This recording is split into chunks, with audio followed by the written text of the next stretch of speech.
Aujourd'hui, on va parler des retournements d'accords, un sujet que certains d'entre vous attendent impatiemment, mais on ne pouvait pas y arriver sans certaines connaissances. Vous savez comment on fonctionne ici, tout sujet n'est abordé que quand on a bien compris tout ce dont on a besoin. De cette façon, vous ne serez jamais surpris par un terme que j'emploierai soudainement ou par un concept nouveau que j'aurai l'air de sortir de mon chapeau, puisque ce dont vous avez besoin aura été abordé avant. C'est d'autant plus vrai dans cette vidéo, ou plutôt à partir de cette vidéo, ainsi que dans les prochaines, car là on va vraiment rentrer dans les détails des accords et on va commencer à les manipuler. Et dans pas très longtemps, on continuera le grand sujet des accords en construisant à partir des accords de base que vous connaissez bien déjà, des accords qui sont dérivés des accords de base, d'où l'utilité indispensable de bien les comprendre et de suivre les vidéos de cette chaîne consciencieusement et dans l'ordre. Voilà, c'est dit pour cette fois. Au stade où vous en êtes au moment où vous regardez cette vidéo, les accords de base, majeurs et mineurs, dont les fondamentales sont les touches blanches de votre clavier, devraient venir assez rapidement au bout de vos doigts, comme ceci. Par exemple, La majeur, Fa majeur, Do majeur, pardon, Do mineur, même le Si, je me suis trompé, le Si majeur, voilà. Pour vous entraîner, je vous ai préparé une dictée d'accords de base. Vous trouverez le lien pour télécharger le PDF dans la description en dessous de cette vidéo. On en parlera en fin de vidéo. Un retournement d'accords, vous m'avez vu en faire machinalement dans les vidéos précédentes quand je jouais Always Remember Us This Way de Lady Gaga. Il y a un moment où je joue un accord où les trois notes ne sont pas dans l'ordre dont vous avez l'habitude. Je le dis d'ailleurs dans la vidéo quand je m'aperçois que je retourne un accord machinalement alors que vous ne savez pas encore ce que c'est. Je ne veux surtout pas vous surprendre avec quelque chose que vous n'êtes pas encore censé savoir. Quand je jouais un couplet de Remember Us This Way, je jouais Sol, Do, Mi pour faire un accord de Do majeur au lieu du traditionnel Do, Mi, Sol. J'ai inversé les notes. Mais les trois notes, la fondamentale Do, la tierce Mi et la quinte Sol, y sont bien, même si elles ne sont pas dans l'ordre qu'on a vu jusqu'à présent. Mais pas de doute possible, c'est bien un accord de Do majeur, ça ne peut pas être autre chose, car aucun autre accord ne possède les trois notes Do, Mi, Sol en même temps, dans cet ordre-là, ou dans un autre. Vous devrez bien savoir ça maintenant. Changer l'ordre initial d'un accord, par exemple de Do Mi Sol à Sol Do Mi comme j'avais fait, s'appelle faire un retournement d'accord et on va voir comment et surtout à quoi ils servent. J'ai entendu souvent des gens dire « Oh là là, c'est compliqué ça, les retournements d'accords, c'est difficile à appliquer ». Absolument pas, ce n'est pas compliqué du tout, c'est compliqué seulement pour ceux qui n'y sont pas prêts. Au stade de cette vidéo, vous y êtes prêts, parce que vous avez acquis ce qu'il faut tout au long des dernières vidéos. Donc non, ce n'est pas compliqué, vous avez largement le bagage qu'il faut pour aborder ça, et c'est dans la continuité de votre apprentissage de la musique et du piano, et maintenant, c'est le bon moment. On va aborder ça comme d'habitude, de façon très progressive et structurée. Alors, vous êtes prêts? Vous êtes bien à jour? Vous avez le sentiment de bien maîtriser ce que nous avons fait dans les vidéos passées? Alors bravo, on y va.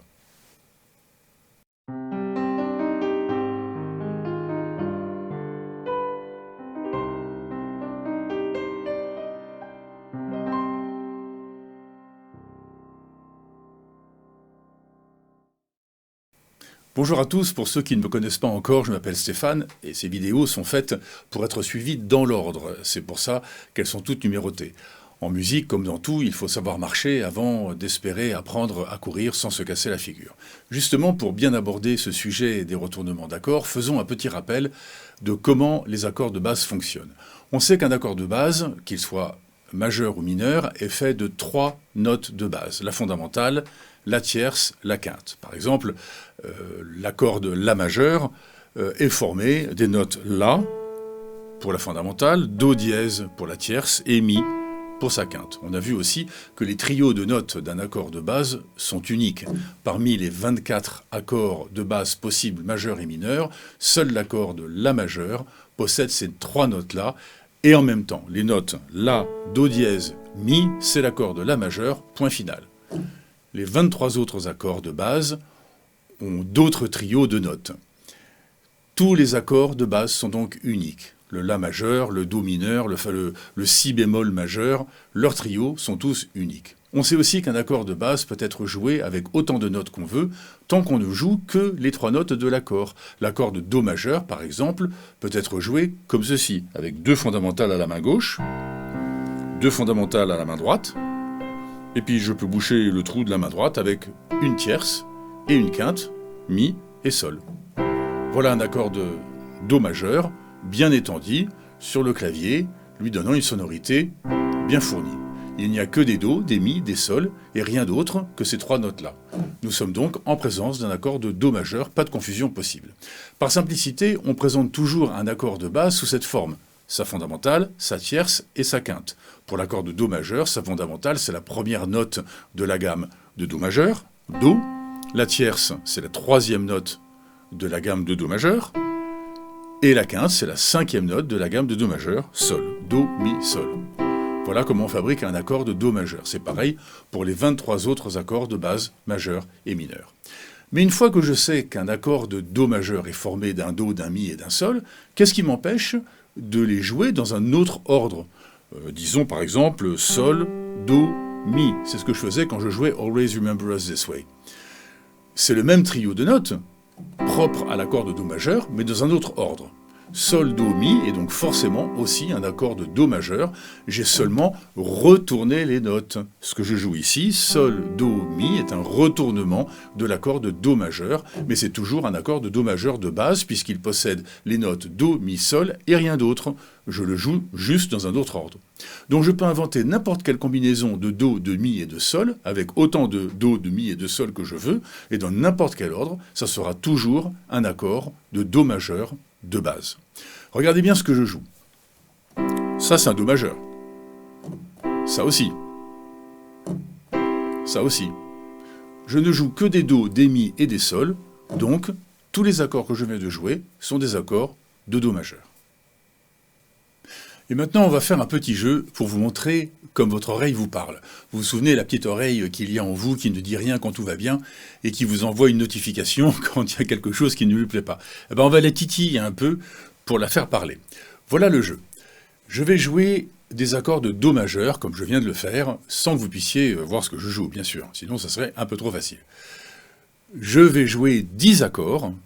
9 d'entre eux seront bien des accords de Do majeur, joués de différentes façons, plus haut, plus bas, avec plus ou moins de notes, dans des ordres différents, histoire d'essayer de berner votre oreille.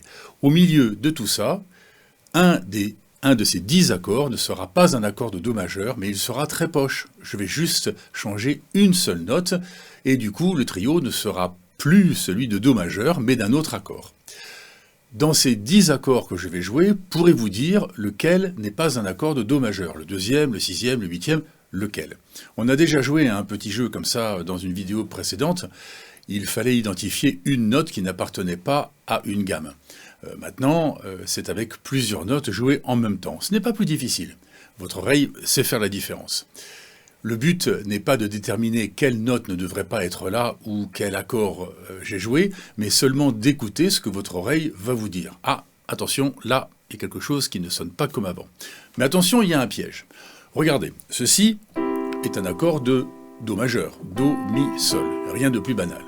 Maintenant, si je mets 2 fondamentales à la basse, 2 Do, rien de plus banal non plus.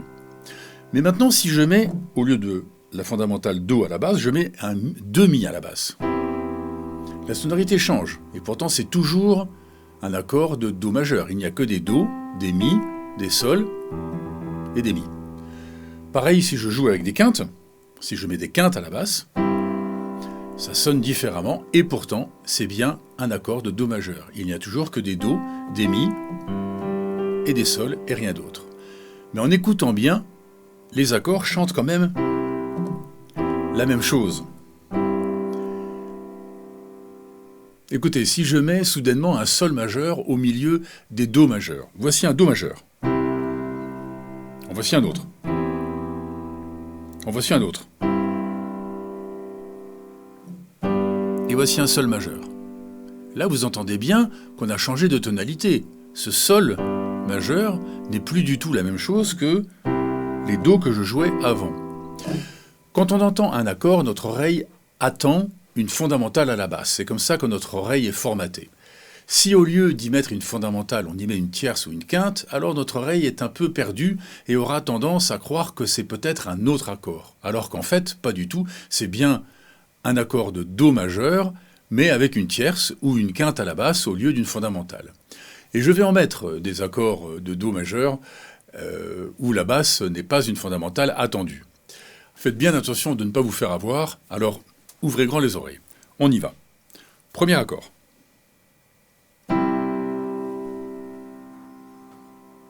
Deuxième. Troisième.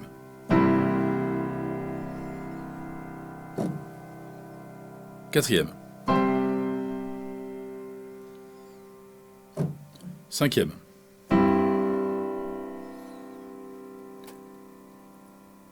Sixième.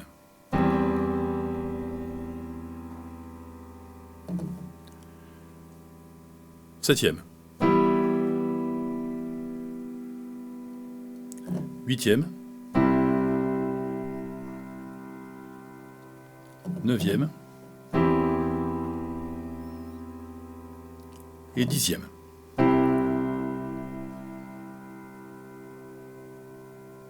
Repassez-vous cette séquence de la vidéo si la réponse ne vous vient pas de suite. Alors, lequel ? Je pense que vous avez reconnu l'accord qui n'est pas un Do majeur, parce que les accords et la musique en général répondent à une certaine logique mathématique que notre oreille connaît en fait depuis toujours sans qu'on le sache vraiment.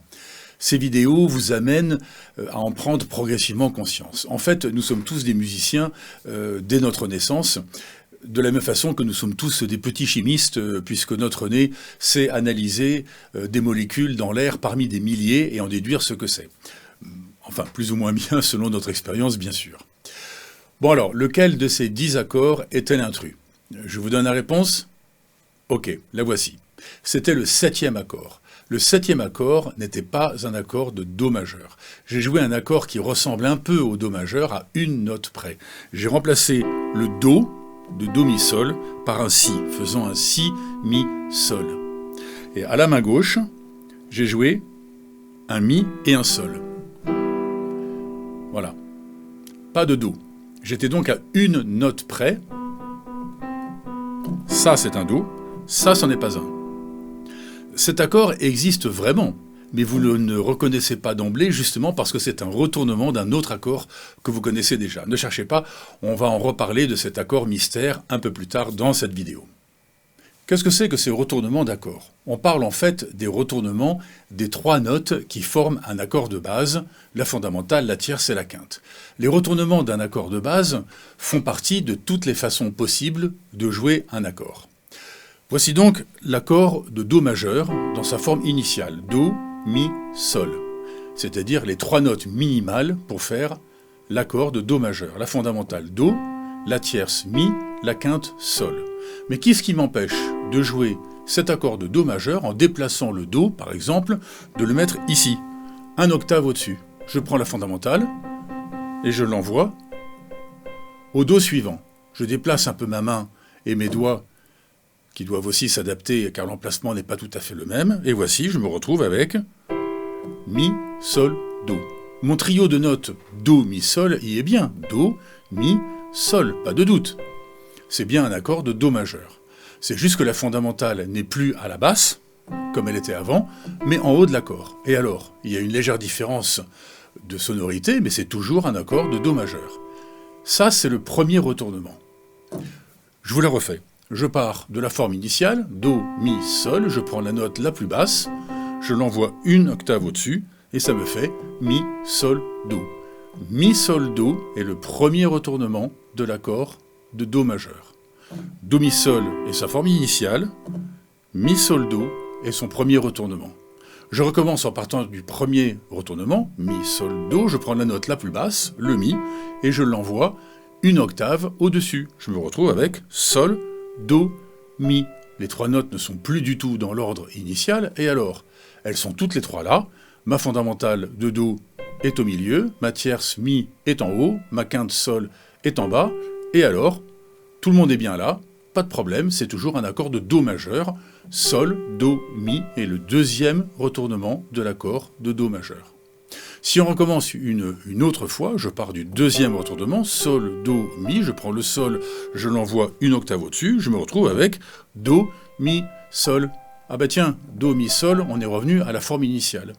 Un accord que l'on joue avec 3 notes, les 3 notes minimales, peut se jouer de 3 façons différentes. Sa forme initiale, son premier retournement, son deuxième retournement, et son troisième retournement, il n'y en a pas, puisque on retombe sur la forme initiale. Après, il y a des extensions aux accords, comme on a vu précédemment. On peut jouer l'accord et rajouter des fondamentales, des tierces et des quintes autant qu'on veut pour donner de la puissance à son accord. Et si je joue ceci, c'est pas vraiment une forme initiale, même si on reconnaît le Do, Mi, Sol au milieu. C'est pas vraiment un retournement non plus. C'est une forme libre, on va dire, de jouer un accord de Do majeur. Dans cet accord, il y a au moins un Do, il y a au moins un Mi, et il y a au moins un Sol. Il n'y a pas d'autres notes, donc pas de confusion possible. C'est bien un accord de Do majeur. C'est seulement qu'on le joue différemment de sa forme initiale ou de ses retournements.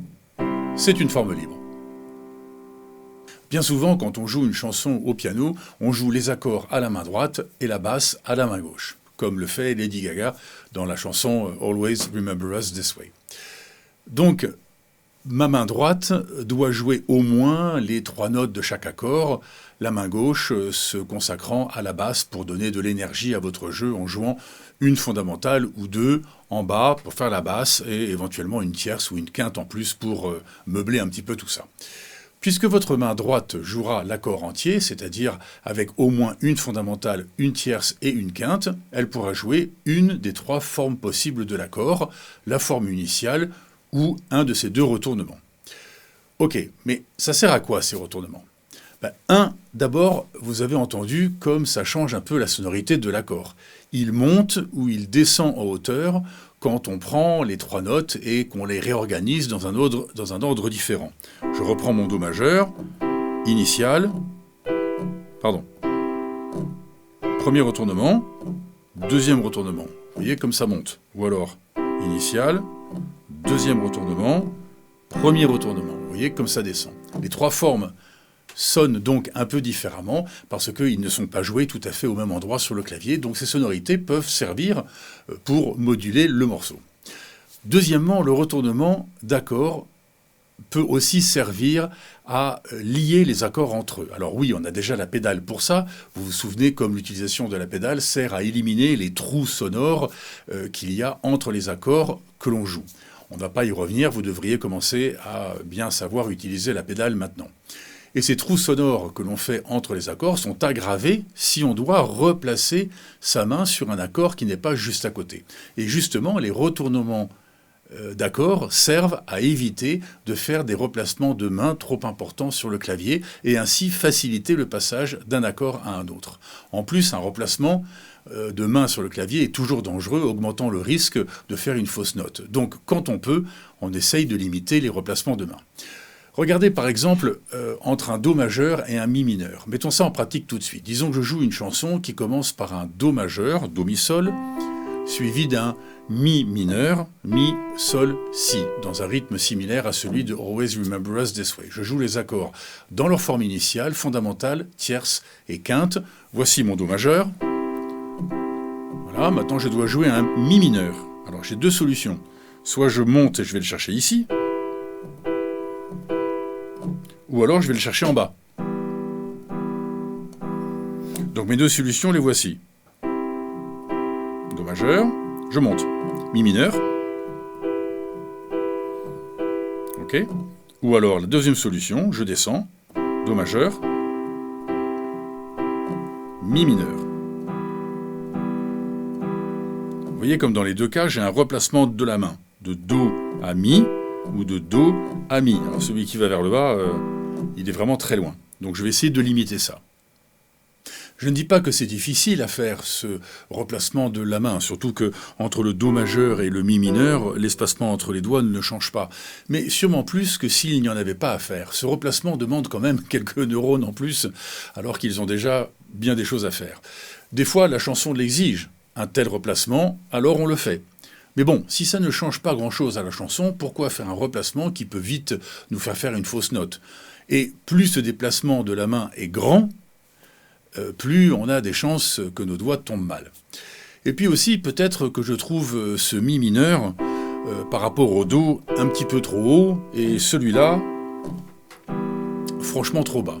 Ni l'un ni l'autre me plaît. En fait, je voudrais que mes deux accords soient dans la même région, et que le mi mineur n'amène pas plus de notes hautes ni de notes basses, mais juste que le mi mineur soit le plus possible dans la continuité du do majeur, sans changement de hauteur qui pourrait faire une rupture dans la sonorité de la chanson. Oui, toujours ce souci de fluidité, aussi bien dans son jeu que dans la sonorité de ce que l'on joue. Oui, mais bon, mec, faut savoir ce que tu veux, là. On veut changer d'accord de do majeur à mi mineur, oui ou non? Ben oui, mais avec une certaine fluidité sonore, sans note haute soudaine, sans note basse en plus. Alors que faire? Eh bien, on va chercher un retournement de mi mineur pour qu'il se rapproche du do majeur, pour que la sonorité reste dans la même petite région. Et que la main, évidemment, bouge latéralement le moins possible. Partons du do majeur. Do, mi, sol. Ok, celui-là, on le trouve ni haut ni bas, il est très bien comme ça, on va le garder donc dans sa forme initiale.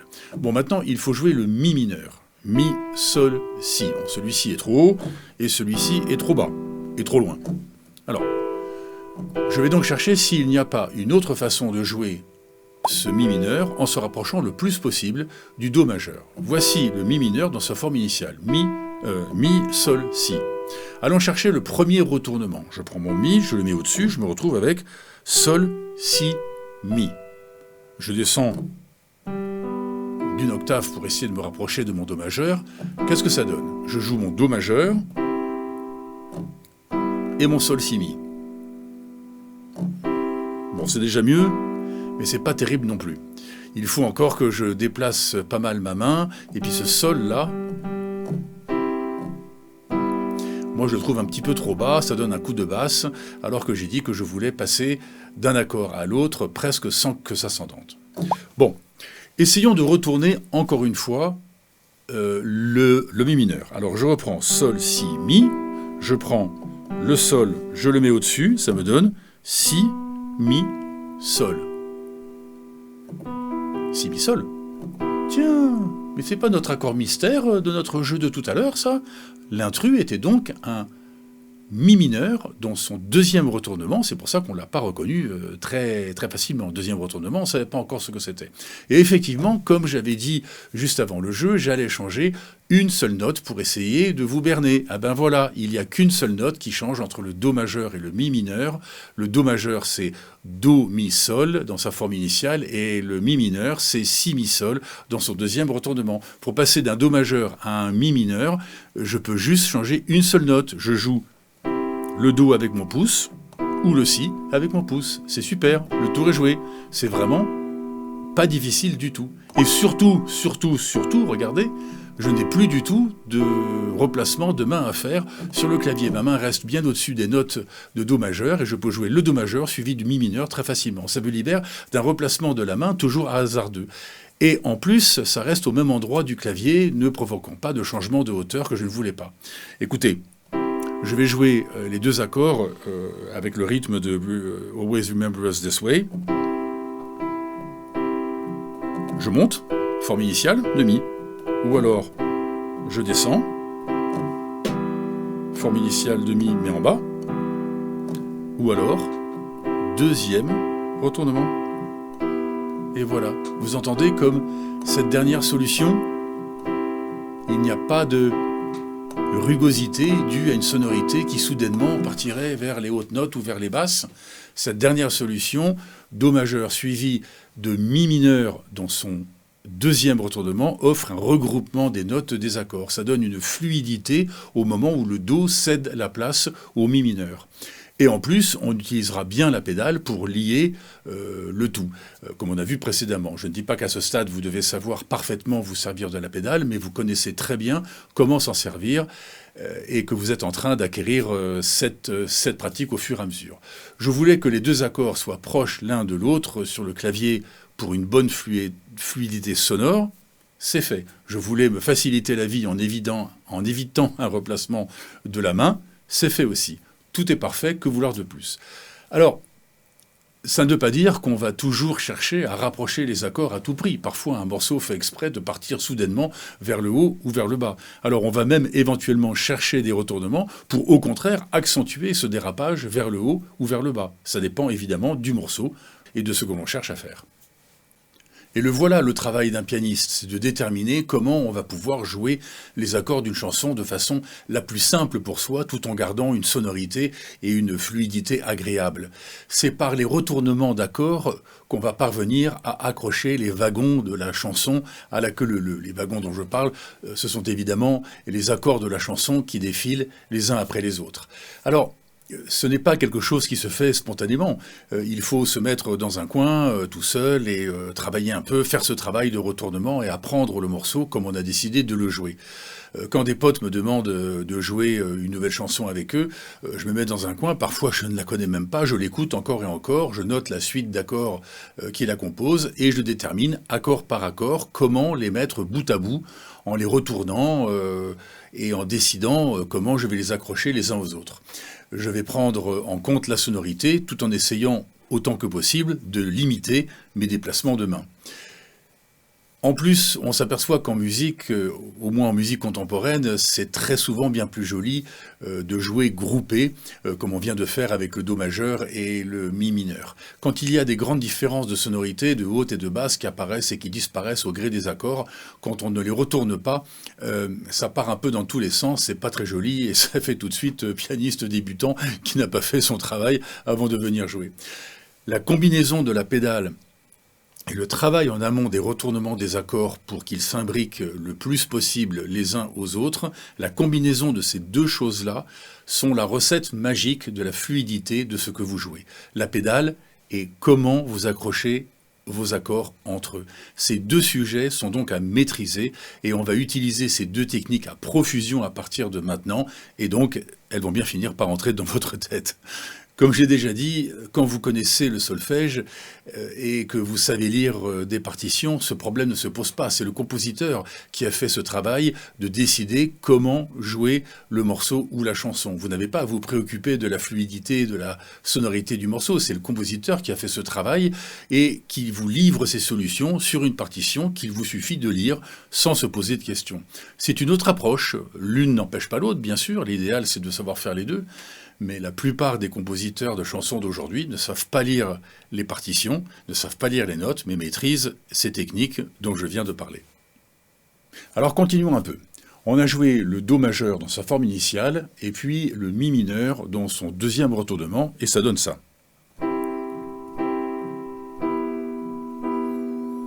Génial, c'est bien fluide, on valide. Ensuite, disons que notre chanson continue avec un accord de La mineur, et puis après, un autre accord de Do majeur. Alors, la même question se pose comme à chaque accord qu'on joue. Comment va-t-on jouer ce La mineur après le Mi mineur? Eh bien, comme tout à l'heure, cherchons si sa forme initiale ou un retournement de l'accord de La mineur serait bien après le Mi mineur. Alors, je sors de mon Mi mineur, le voici, deuxième retournement, Si, Mi, Sol, pour aller vers le La mineur. La mineur. Bon, qu'est-ce qui se passe si je joue le La mineur sous forme initiale? Mi mineur et La mineur. C'est pas si difficile en fait, j'ai un petit replacement de la main à faire, mais le La mineur est tellement utilisé en musique que vous allez vite prendre l'habitude de le jouer aussi rapidement que le Do majeur, quel que soit le déplacement de la main. Allez, on valide La mineur dans sa forme initiale. On en est donc là. Do majeur, Mi mineur et La mineur. Et en plus, c'est chouette parce que il y a cette descente là. Do, Si, et là, que je joue avec mon pouce. Je vais voir si je peux pas la continuer cette descente. Vous voyez comme je viens de rajouter un élément à la façon dont je vais jouer le prochain accord. Dans mon prochain accord, je vais voir si je ne pourrais pas trouver un retournement qui va me permettre de continuer cette descente que j'aime bien. Le prochain accord, c'est un Do majeur. Alors, même combat, comment va-t-on jouer ce Do majeur? Dans sa forme initiale? Essayons. Do majeur, Mi mineur, La mineur et Do majeur. Dans sa forme initiale. Non, ça va pas. On remonte dans les notes hautes, et en plus, j'ai dit que je voulais continuer cette petite descente jolie. Ah ben c'est pas grave. On prend mon Do majeur, on le retourne une fois, premier retournement, Mi, Sol, Do. Ok, je joue rapidement mon enchaînement.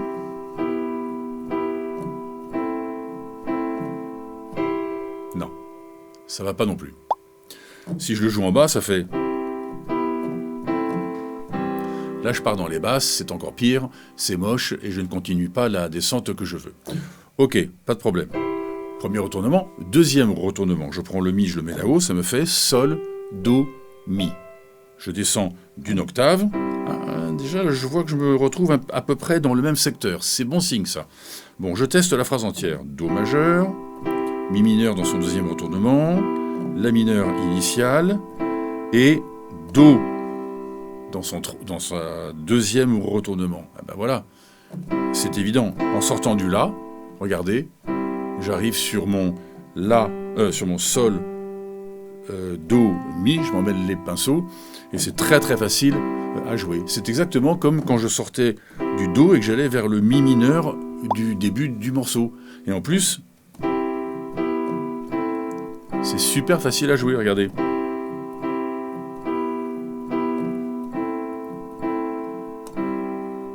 Et remarquez un truc intéressant. J'ai dit que souvent la main gauche joue des fondamentales de l'accord qu'on joue à la main droite, pour bien meubler un accord si je veux qu'il ait son petit côté théâtral, comme dans Ainsi parlait Zarathustra de Strauss, morceau sur lequel on s'était bien attardé lors d'une vidéo précédente. Des accords de Do majeur et de Do mineur bien accentués par des coups de basse à la main gauche. Vous vous en souvenez? Voilà, avec des bons coups de basse. Voilà. Mais ici, je ne cherche pas nécessairement à donner du volume à mes accords, mais plutôt je veux mettre en valeur cette descente Do, Si, La, Sol. Alors pour l'accentuer, je peux jouer cette descente à la basse, à la main gauche, pour la soutenir et lui donner de l'importance, comme ceci, regardez.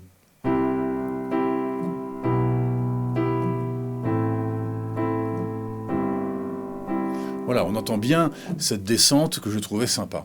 Si je jouais cette suite d'accords avec leur fondamentale à la basse uniquement, ça ferait ça. Do, Mi mineur avec la fondamentale de Mi mineur. Ensuite, il y a un La mineur avec la fondamentale de La. Et finalement un Do majeur avec la fondamentale. Voilà. Vous entendez comme on a perdu complètement cet effet de descente qui me plaisait bien, alors que si je répète cette descente à la main gauche, je la fais ressortir très nettement. Vous voyez donc l'importance de ce qu'on joue à la basse, à la main gauche. Quand on cherche à accrocher les wagons d'une chanson, on cherche évidemment quels retournements vont bien, comme on vient de faire, mais aussi se demander ce que va faire la main gauche. Si elle se limite à faire des basses uniquement, ok, mais lesquelles ? Elle peut jouer les fondamentales, mais aussi des tierces et des quintes.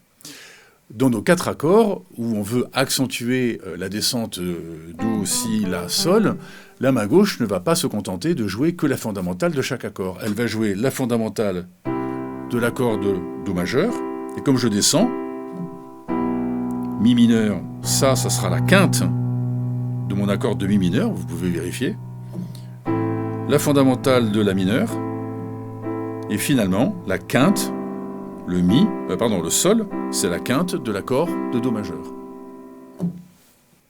Et ça ne vous dit rien, cette suite d'accords, cette descente-là, elle ne vous fait pas penser à une chanson que vous connaissez déjà ?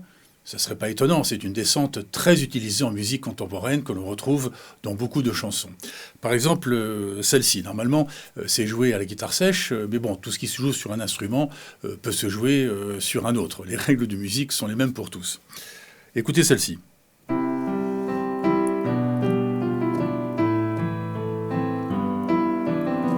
Là, ça change un peu.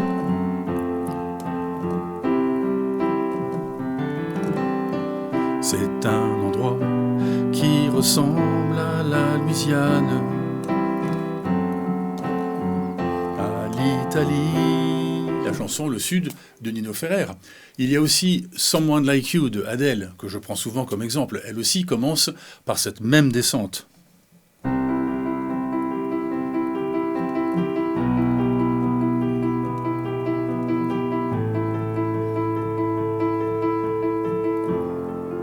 Hein, ça là.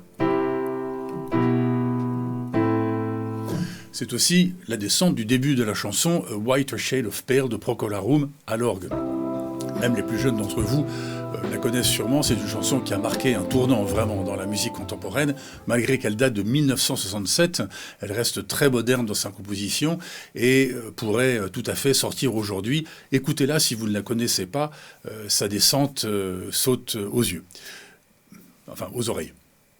Et cette descente d'accords et de basses que l'on entend parfaitement dans notre petit morceau que l'on vient de faire, la même que celle de Nino Ferrer, ou que celle de Procol Harum, ou que celle d'Adele, et tant d'autres chansons encore, d'où vient-elle? Qui l'a inventée? Ou en tout cas, qui l'a bien mise en avant dans un de ses morceaux les plus célèbres? Eh bien, c'est Jean-Sébastien Bach, dans le morceau Air sur la corde de sol. Écoutez cette descente de basse, elle a inspiré des centaines de musiciens, et d'ailleurs le compositeur Whiter Shade of Pale, le compositeur de Whiter Shade of Pale, pardon, du groupe Procol Harum, ne s'en cache absolument pas. Écoutez.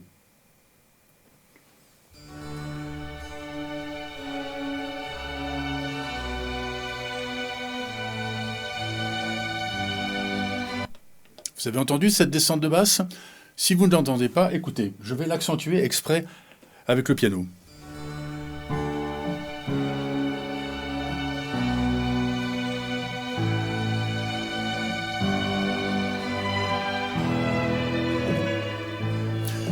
D'ailleurs, je peux enlever toute l'orchestration et jouer seul au piano, et là, vous allez tout de suite reconnaître cette descente.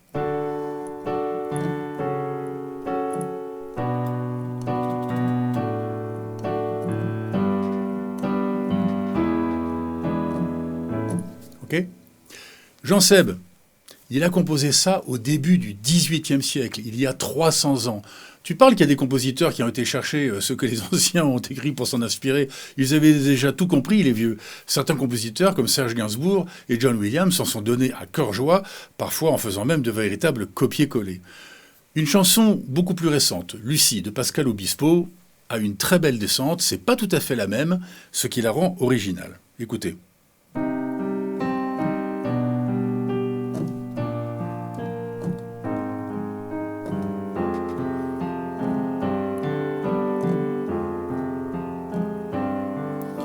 Okay. Si je la joue en accord plaqué, c'est moins joli, mais on entend parfaitement cette descente.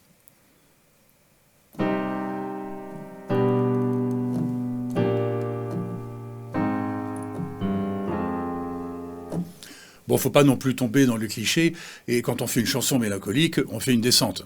Ce n'est pas automatique, il y a d'autres façons de faire. Vous voyez comme tout cela existe en fait depuis très longtemps. La musique contemporaine, quel que soit son style, est une construction qui prend racine, qui repose sur les principes de la musique classique. Le début du Sud de Nino Ferrer, ou Whiter Shade of Pale, ou Someone Like You, ont toutes les trois mêmes descentes. Et bien d'autres chansons encore. Je ne dis pas qu'ils ont copié sur leurs ancêtres, mais involontairement on s'inspire de ce qu'on a entendu dans notre enfance. Je ne sais pas si Nino Ferrer ou les membres de Procol Harum ou Adele ont eu une éducation musicale classique dans leur enfance, auquel cas ils sont forcément tombés à un moment ou à un autre sur cet air de Bach ou sur le canon de Pachelbel, pour ceux qui connaissent. Un canon, une musique qui a marqué aussi son temps, à peu près aussi au XVIIIe siècle. Mais peut-être, sans le savoir, ils ont adopté cette descente qu'ils ont sans doute entendue sur le tour de disque de leurs parents, et ça s'est imprimé dans leur tête jusqu'à ce que ça ressorte dans une de leurs chansons. Bon, tout ça pour vous montrer comme toutes ces choses-là ne datent pas d'hier et qu'il y a de très grandes similarités, en fait, entre les genres de musique, pourtant d'époques très différentes. Toute la musique que j'aime, elle vient de là, elle vient du blues, disait Johnny. Eh ben, même le blues, ça vient d'il y a plusieurs siècles en arrière, où les gammes et les accords ont pris naissance. Les techniques d'assemblage des notes, comme on a vu dans cette vidéo, restent les mêmes. Parce que si on ne les respecte pas, eh ben ça sonne faux.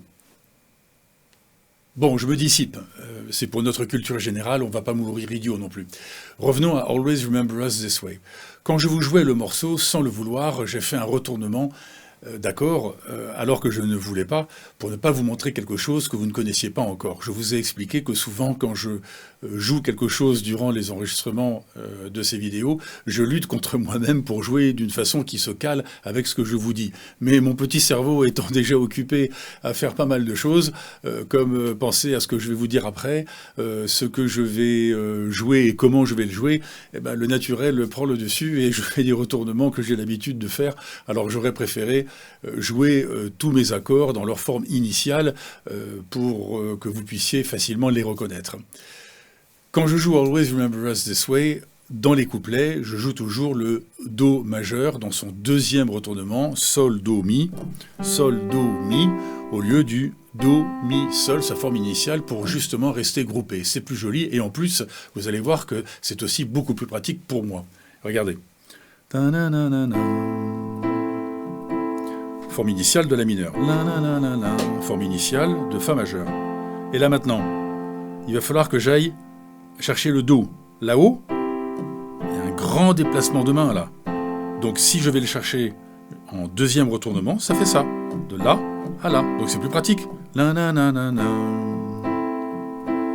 La la la la la. La la la la la la la la. Et d'ailleurs, entre le deuxième retournement de Do majeur et le premier et la forme initiale du Sol qui suit, ben j'ai juste ça à faire. Donc vous voyez, pendant toute cette séquence, ma main reste vraiment ici.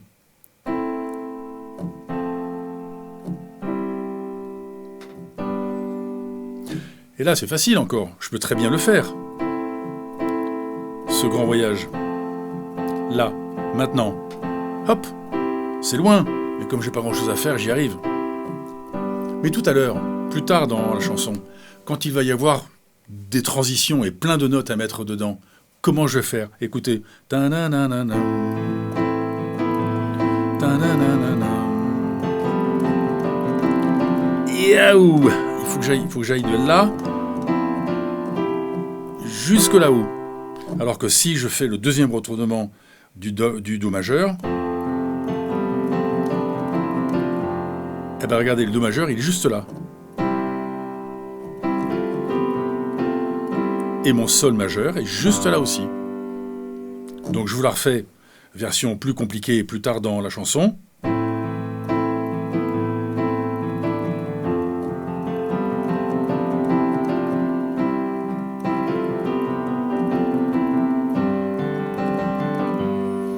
Vous voyez, quand il y a plein de petites notes qui viennent se foutre là-dedans pour bien meubler la chanson, ben j'ai intérêt à avoir fait mon boulot en avance et de décider sous quelle forme je vais jouer mes accords, de façon à ne pas me retrouver à être obligé de voyager de droite à gauche, et en plus c'est moche puisque je vais être obligé de mettre des notes hautes et des notes basses. D'où l'intérêt de faire ce travail tranquillement dans son coin en amont.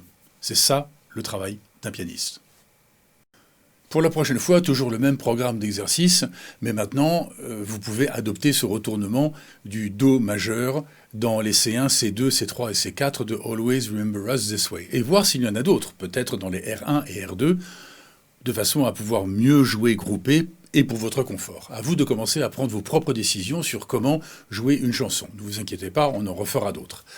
Essayez plusieurs combinaisons de retournements, votre oreille est votre meilleure amie, elle va vous dire si ce que vous jouez est bien ou s'il faut trouver une meilleure façon de raccrocher deux wagons entre eux. La dictée d'accords dont je vous ai parlé en début de vidéo, ce tableau que vous allez télécharger dans la description en dessous vous permettra d'apprendre à jouer de plus en plus vite les accords de base. Imprimez-le pour l'avoir pas loin de vous comme les deux tableaux des gammes et des accords majeurs et mineurs. Des accords de base, il y en a 24, 12 majeurs et 12 mineurs, vous le savez maintenant. Certains accords sont très utilisés, certains beaucoup moins. Cette dictée prend en compte la popularité des accords pour que vous appreniez en priorité les accords les plus utilisés. Le Sol bémol mineur, vous allez le retrouver dans le tableau, oui, mais bien moins de fois que le La mineur ou le Do majeur ou le Fa majeur, des accords que vous devriez être capable de jouer quasi instantanément maintenant. Alors ne vous tapez pas tout le tableau d'un seul coup, c'est trop, il y a 10 lignes de 8 accords, accords, 80 accords à jouer. Chaque jour, intégrez dans votre programme de travail 2 ou 3 lignes maximum prises au hasard. Comme ceci. Par exemple, je vais prendre la ligne numéro 3. Alors, Do mineur, Mi mineur, Fa dièse majeur. Le voilà. La majeur, Si bémol. Ouais. Mi et Ré dièse. Ouais, c'est ça. Certains accords vous seront bien moins spontanés que d'autres, c'est normal, ça va venir. Vous allez devoir les retrouver, soit à l'oreille, comme je viens de faire pour certains, soit en consultant les 2 tableaux des gammes majeures et mineures que vous avez toujours pas loin de vous quand vous faites votre demi-heure quotidienne. Je vous les ai remis dans la description. Attention, il y a un piège dans ce tableau, mais je vous le dis quand même, je ne voudrais pas que vous perdiez du temps avec ça. Quelle différence y a-t-il entre un accord de Ré dièse majeur et un accord de Mi bémol majeur? Regardez, tous les deux sont l'un à côté de l'autre à la ligne 4. Vous avez le droit de regarder votre clavier pour répondre à cette question piège. Allez, vous avez encore 5 secondes.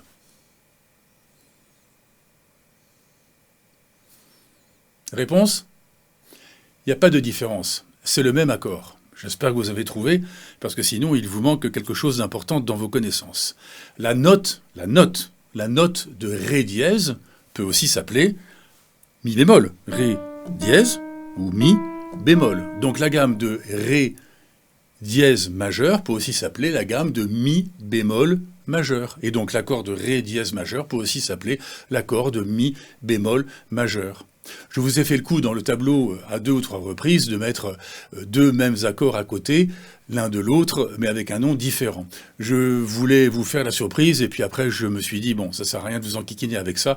J'ai donc laissé les doublons, mais je vous préviens du piège, pour ne pas que vous perdiez du temps à vous demander ce qu'il se passe si ça vous surprend. Allez, on est bon pour cette fois, bon travail, rigueur, patience, régularité. Ok, ça c'est une chanson que vous connaissez déjà. Un like, ou un commentaire, ou une question, ça fait toujours plaisir. Abonnez-vous à cette chaîne, ça me dit si le message passe et si cette approche de la musique et du piano fait des adeptes. Bien à vous tous, à la prochaine, et musicalement vôtre. Et musicalement vôtre. Bye.